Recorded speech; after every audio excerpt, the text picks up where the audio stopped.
all, I'd like to again Kerry's remarks before and thank our councillors, Dr. David Blair and Kingsley Davis and Brenda Fisher here for coming along and mingling on your tables. Our councillors, you're probably aware, we're not paid, we just do it for the love of the organisation. We have a great responsibility, of course, to nurture the history of this 100-year-old organisation. There's a lot of history and character which we're all charged with maintaining. So a lot of characters. a lot of characters, that's true. So thank you, Brenda and Kingsley and David for coming along. So it's my pleasure to introduce Kim Sampson to you on your behalf. Kim was mentioned as a doctor in there, just concerned that he's not a doctor.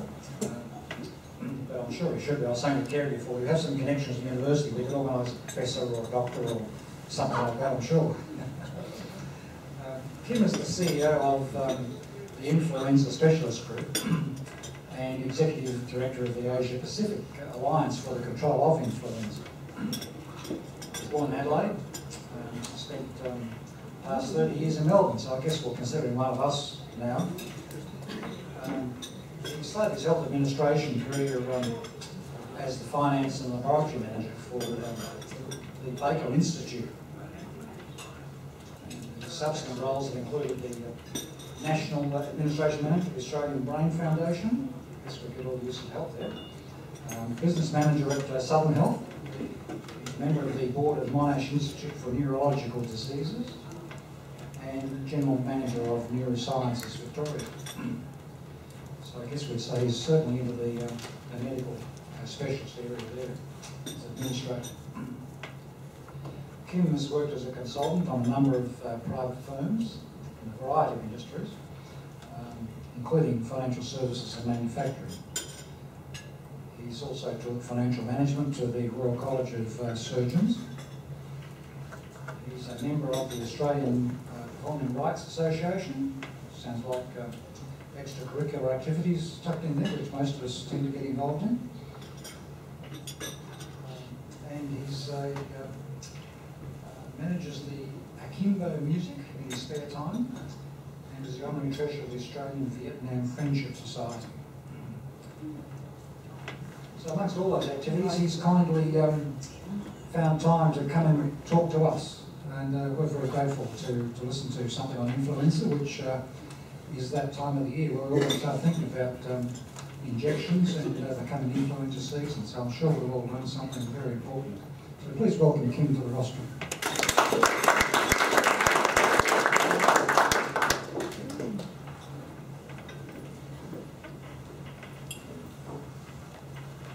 Thank you, David, and thank you, Kerry, for inviting me. It's good to be here. Excuse me while I get the technology working here.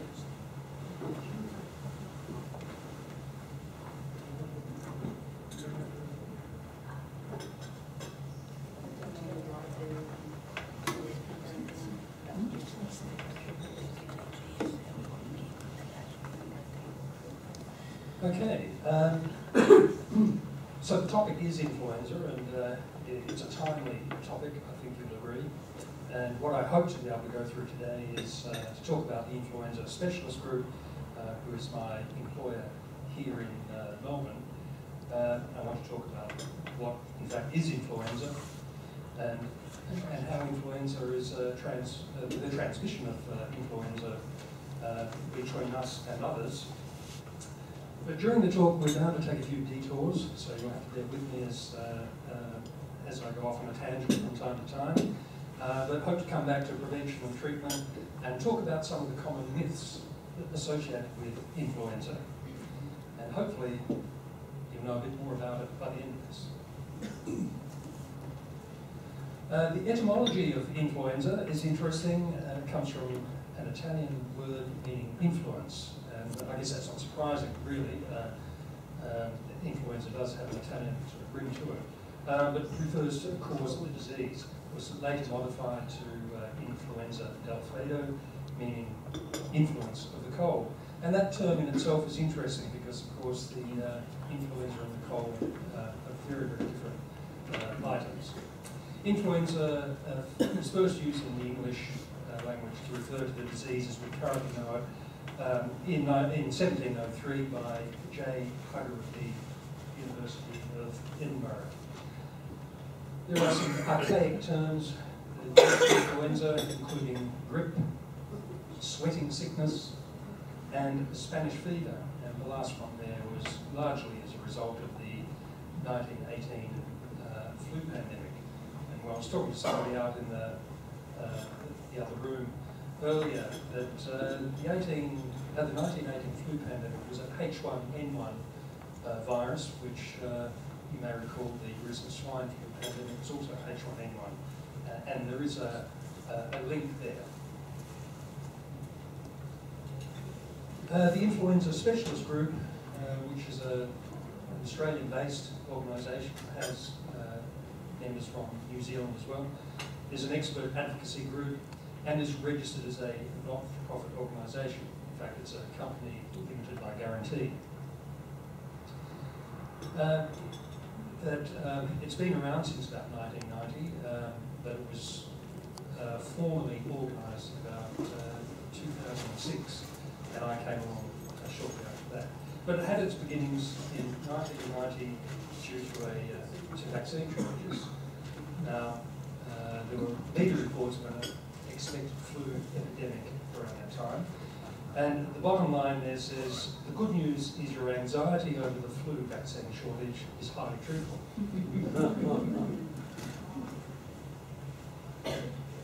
The media got onto this notion of a looming pandemic, and it created a lot of excitement and vaccine shortages because a lot of people wanted to go and have their flu vaccine.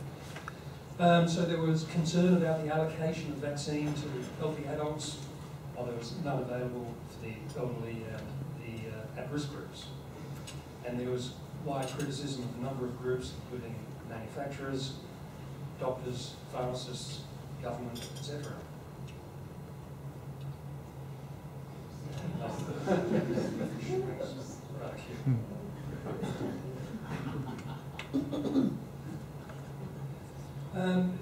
There was an investigation into the reasons for this vaccine shortage, and the primary reason was the fact that in Australia we were generating about 500 doses a year.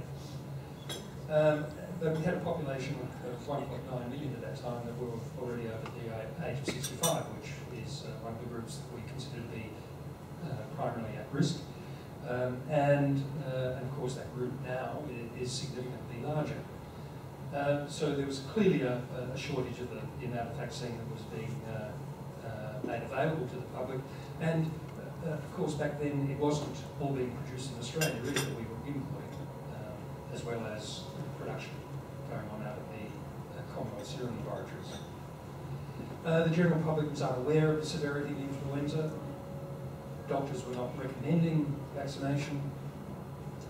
And doctors, or many people really didn't see influenza as being important. And there was a belief that the vaccine was not effective. And there was little or no promotion about the idea of influenza vaccination. So there was a number of problems generated through this media scare, if you like. And then along came Dr. Alan Hampson, who is the chairman of the Influenza Specialist Group. He has a long background in virology, worked out at the Commonwealth Serum Laboratories for a long time, and was the deputy chair of or deputy director of the WHO Collaborating Centre here in Melbourne. And he was one of the people that was being targeted by the media to explain why there was a vaccine shortage. So he took it upon himself to create the Influenza Specialist Group and try to address the problem. So the objectives of the ISG, the Influenza Specialist Group, are three basically. One is to understand the burden of disease, increase the understanding of the impact of influenza, to reduce the public health impact of influenza, and to foster best practice in prevention and treatment of influenza. And things that we do to enable us to do this. Firstly, we have an annual scientific meeting, and that takes place usually in February of each year. And that's where we bring together healthcare professionals, scientists, government, members of the pharmaceutical industry, patient groups and other special interest groups. It's an invitation-only meeting. We usually have between 80 and 100 members there, and it runs for a day and a half. And it's one of the key influenza meetings that take place in Australia. There is another meeting that takes place in October each year, but it has a slightly different bend to it. It's more about epidemiology and that kind of thing. The other things that we do are an annual awareness program, which is where we try and capture the media's attention and get them to talk about flu and the risks of flu and how to prevent it, and if necessary, how to treat it. We provide independent expert opinion, and that generally comes from people other than myself. I manage these organisations and these events, and I speak to groups such as yourself from time to time. But when we're dealing with the media, we use virologists, respiratory physicians, and other related medical specialists. During the 2009 pandemic, we were called upon consistently by the media because we were seen as an independent voice between government and industry, because government had their spin on what was happening and how they were doing a wonderful job of dealing with the situation, and largely they were doing a good job. But on the other hand, industry were talking about the problems they were facing, and so the media wanted somebody in between that was seen as independent and could talk about it in a kind of level-headed kind of way. And we develop education tools and provide information, and we have a website which provides most of that information. And the big challenges for the ISG are dealing with government, dealing with industry, dealing with media. I mean, each of these groups have their own agendas, and they would all like us to peddle their agendas, but of course we have to take an independent stand, and we do this through an independent board of directors who make independent decisions about the things that we do and the literature we produce. And we get, in terms of our funding, it comes, we've had some funding from government, certainly none from media, but we do get quite a bit from industry and from other minor sources. And this funding that we get from industry is often a cause of criticism for us, because certain parts of the media will say, well, you're getting money from the pharmaceutical industry, therefore you're speaking on their behalf. But we argue that we're not. And in fact, the truth of the matter is that it's our independence, that independent voice, that attracts the pharmaceutical industry to us, because they know the things that we're saying are based on evidence, and we say vaccination against influenza, particularly for at-risk groups, is a very, very good thing to do, and it's for the national interest. Of course, they're not going to argue with that. So what is influenza? Influenza, commonly known as the flu, and not two separate things, as somebody tried to tell me quite recently. And it was somebody, with a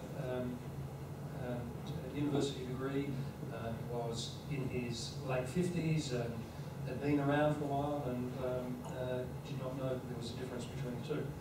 Did not understand that the two things were the same. That's what I meant to say.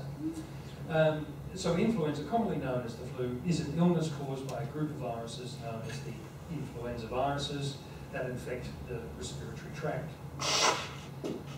Influenza usually has different symptoms to most other viral respiratory infections and causes a more severe illness. And it may be life-threatening in certain people, and it should definitely not be confused with the common cold. And you may not be aware that deaths from influenza are higher than the national growth toll.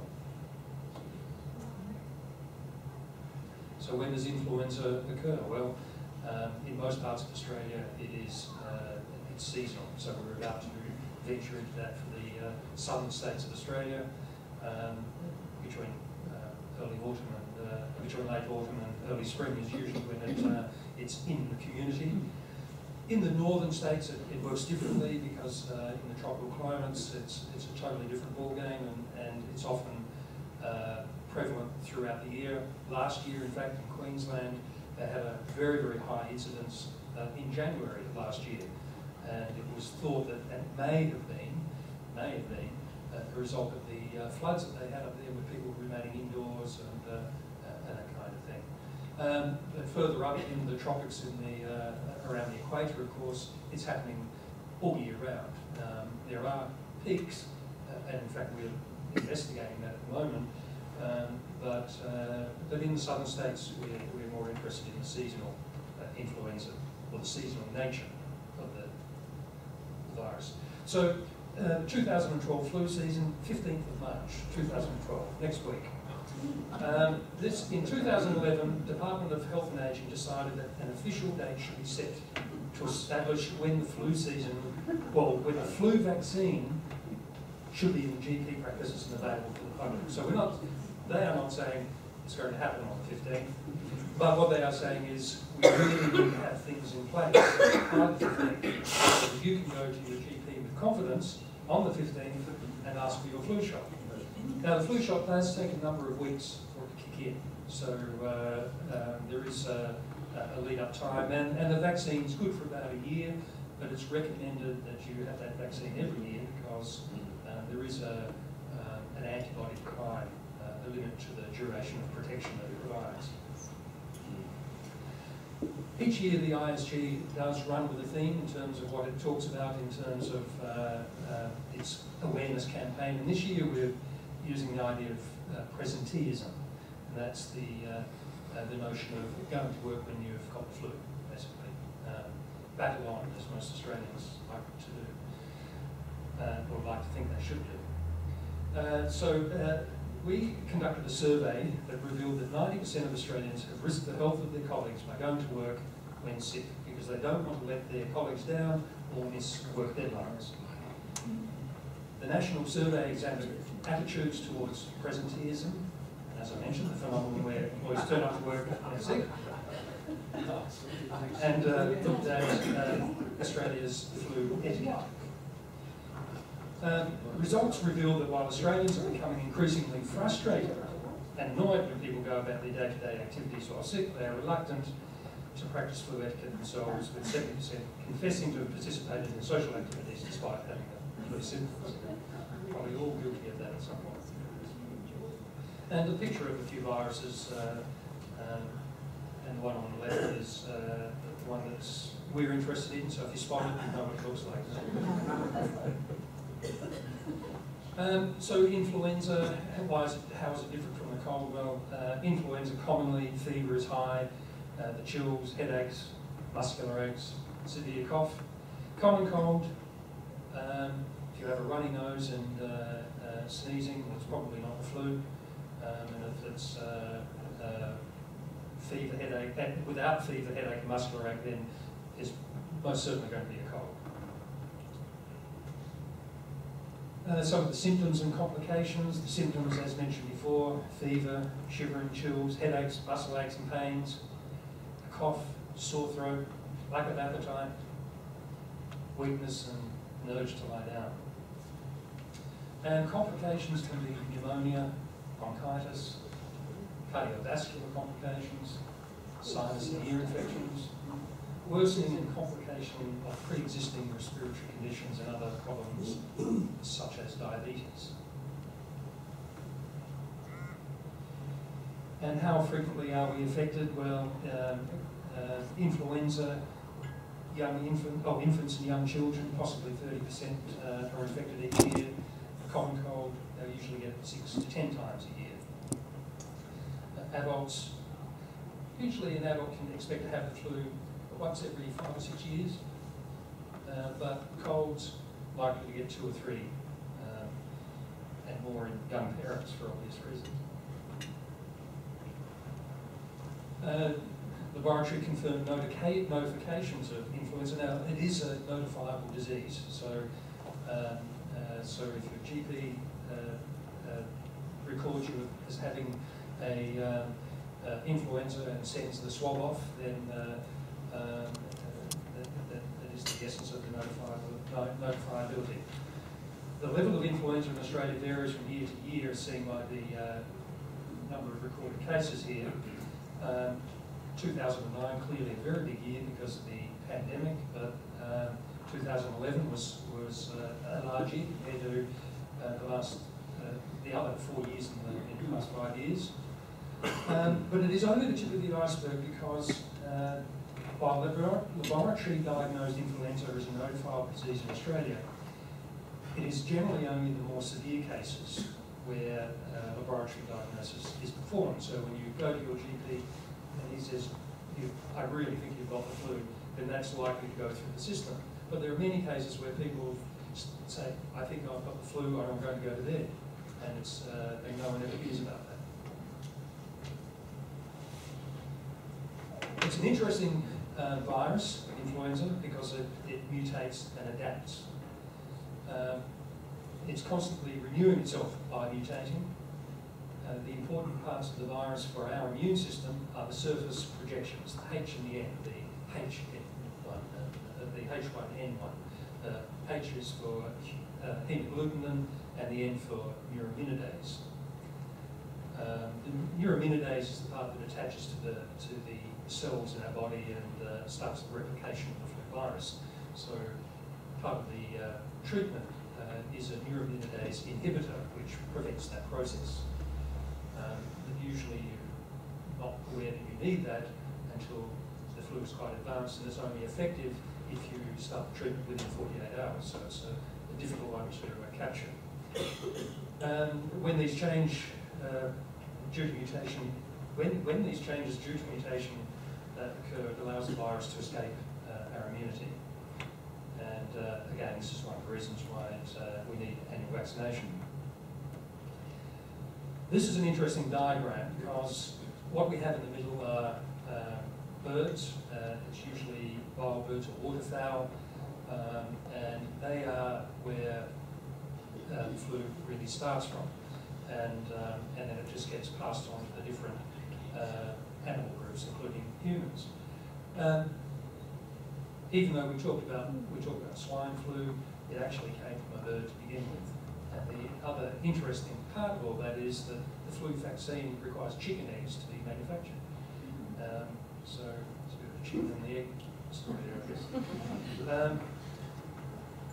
I think the picture there probably tells enough without me actually going into any more detail. And how is influenza spread? Well, there's quite a good picture of one way to achieve it.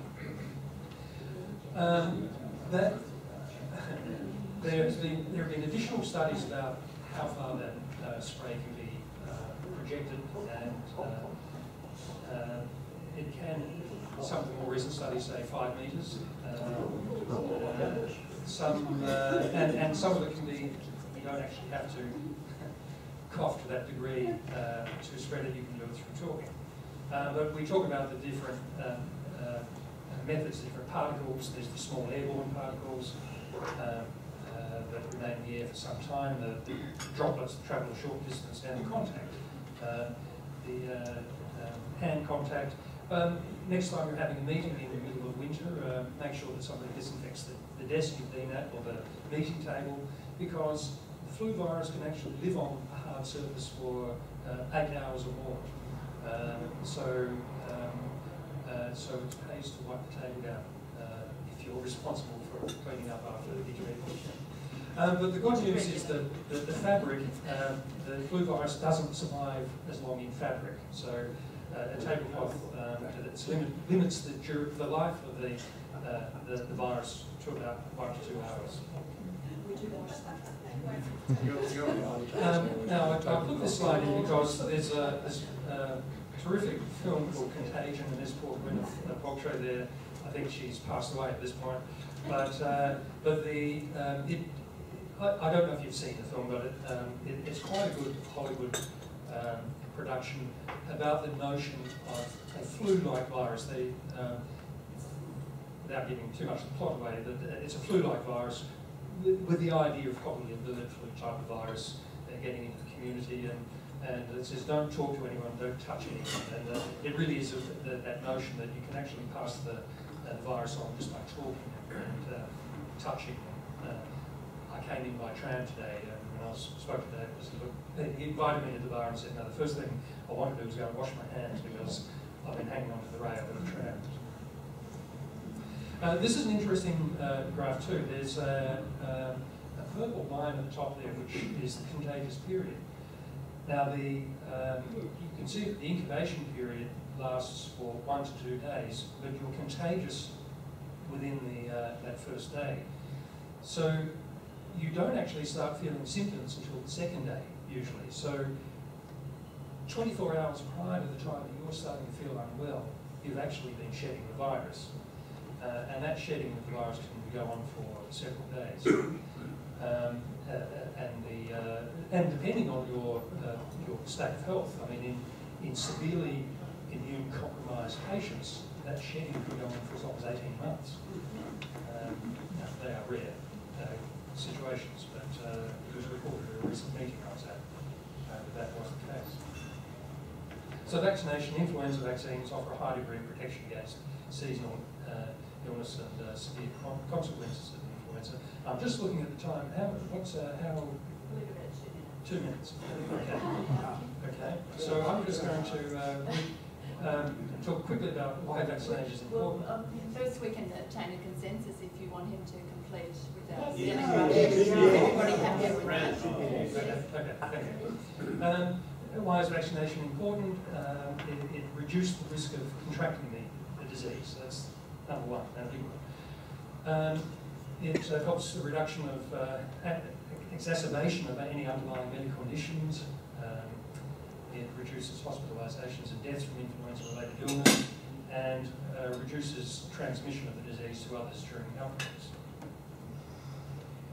There are guidelines that are available in relation to vaccination of influenza, and they can be found in the immunisation handbook. NHMRC provide guidelines which the handbook uses, and the government has the National Immunisation Program, which has identified a number of groups such as over 65 and those with other underlying medical conditions, Torreson, Australian Torreson, ANSI, yes, thank you, groups over the age of 15. And all of these groups now can receive free vaccination. Interestingly, there are only 2 vaccines available on the National Immunisation Program. One is the influenza vaccine, and the other is the pneumococcal.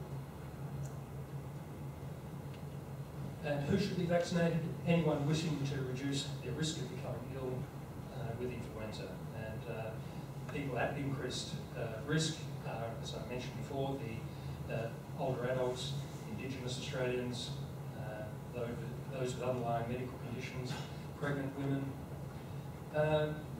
residents of nursing homes and other long-term care facilities, and people who may transmit the flu to high-risk individuals. So many of you here will have grandchildren, and kids are a wonderful place to incubate all sorts of things, as you all know. And so there's a strong argument for kids to be vaccinated as much as for grandparents. There are limitations to the vaccine. It offers 70 to 90% protection in young, healthy adults, at least 70 to 80% effective in children, but it has reduced effectiveness in older adults, depending on the age and other comorbidities. It ranges between 30 and 80%. But still, there is nothing to replace it. I mean, it's either flu vaccine or nothing. So there is the shortcomings, long lead time for production, up to 6 months to produce. Another interesting statistic: when CSL was producing the vaccine here in Australia, here in Melbourne, and they are the only producer in Australia of flu vaccine. They don't produce enough for the Australian market, so we import some as well. But when they're in full production, they go through 300,000 chicken eggs per day. Each one of those chicken eggs has to be manually viewed through candlelight to see if it's in the appropriate condition. So still a lot of manual labour involved. There's other shortcomings, narrow immunity, there's annual updating required, even when the virus strains are the same as they have been in the last couple of years. And there's short-lived response, and of course egg-related allergy can be a problem. Can we treat influenza? Look, there are cold and flu tablets out there, but they just mask the symptoms but are not actually treating the flu. But there are true antivirals, and but they must be taken within 2 days. I'm just going to speed up through a couple of these because it gets bogged down a little bit. I mentioned... Can I just mention, we'll put this in written form as well if you want to get it perhaps in 2 or 3 weeks, and we'll put it up on the website, just to reassure you that we can get to it in this one. Some of the key stats, up to 3,500 deaths per year, 18,000 hospitalisations and 300,000 GP consultations worldwide, 3 to 5 million cases of serious illness, and up to 500,000 deaths per year. The impact of influenza, as I've mentioned, is often underestimated. Interesting comparison there with the consumption of alcohol. It's been shown to produce a 5 to 10% impairment of influenza. So drink up.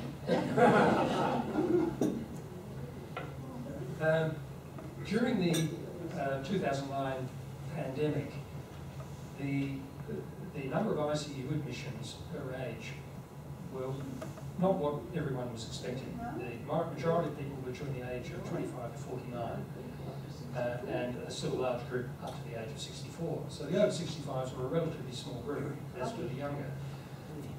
Now this was a H1N1 virus. One of the, in the 1980s, Spanish flu, again a H1N1 virus. Most of the young people died in that particular pandemic as well. And I might just, it's getting sort of complicated, and I just might skip a few of these because you can study these on the website.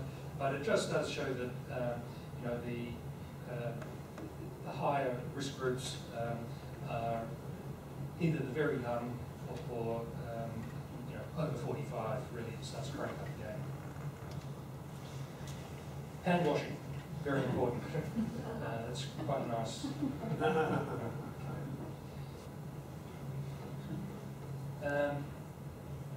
Again, this particular slide is going through some of the evidence about vaccination groups, but I might skip a couple of these and get on to some of the myths. I'm young and fit and don't get the flu. Being fit and healthy doesn't protect against infection. Can you get the influenza? Get influenza from the vaccine? No, you can't. The vaccine is treated to kill it, and then it's broken up into pieces. So it's a well and truly dead vaccine before it enters the body. Really, the shedding, as I indicated in that earlier slide, the shedding of the respiratory secretions can start before the symptoms start. So there is a lot more to it than just saying, oh, I just have a day in bed. And again, the need to have the vaccination annually. I had the vaccine last year, but I still got the flu, yes, because there's a limited duration of protection or an antibody decline that occurs. And there's another study going on at the moment to look at all the evidence that's available to try and document that into concise and cohesive statement. Again, more about whether the vaccine formulation is the same or not. You still need to get the vaccine each year. And flu vaccination is dangerous for pregnant women and unborn children. Well, the evidence is showing that this is not the case. There's certainly no evidence to support that flu vaccination during pregnancy is unsafe. In fact, there's growing evidence that vaccination during pregnancy protects the infant during the first months of life. Pregnant women, and an interesting statistic here, pregnant women represent approximately 1% of the US population, yet they accounted for 5% of US deaths in 2009 due to the H1N1 pandemic. The vaccine only protects against a few strains, but there are hundreds of different flu strains, viruses out there. There are 3 families of influenza. The World Health Organization has a global network tracking the changes in the viruses with 130 laboratories worldwide. And the recommendations for vaccine formulations are updated every 6 months. And 3 types of influenza virus, influenza A, B, and C, and the A and the B are the only 2 that we are really interested in. Influenza A causes influenza of birds and some mammals, including humans, and the strains of all subtypes of influenza A virus are being isolated from wild birds. There are several, and again I'm sort of skipping through a bit of this, there are several subtypes labelled according to their H, N-glutamine, and their N neuraminidase, such as H5N1. There are 16 different H antigens, so H1 to H16, and 9 different N antigens, N1 to N9, and the newest type at the time of doing this was H16, which was isolated from black-headed gulls caught in Sweden, and the Netherlands in 1999 reported in the literature in 2005. But on February 27, 2012, some fruit bats in Guatemala found to be hosting a novel subtype of influenza A called, which they are at this moment called H17.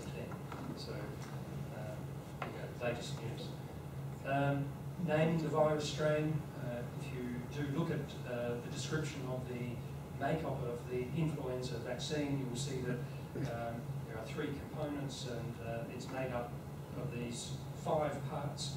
The A being the virus type, which we talked about before. In this case, Fujian, the geographic origin of it.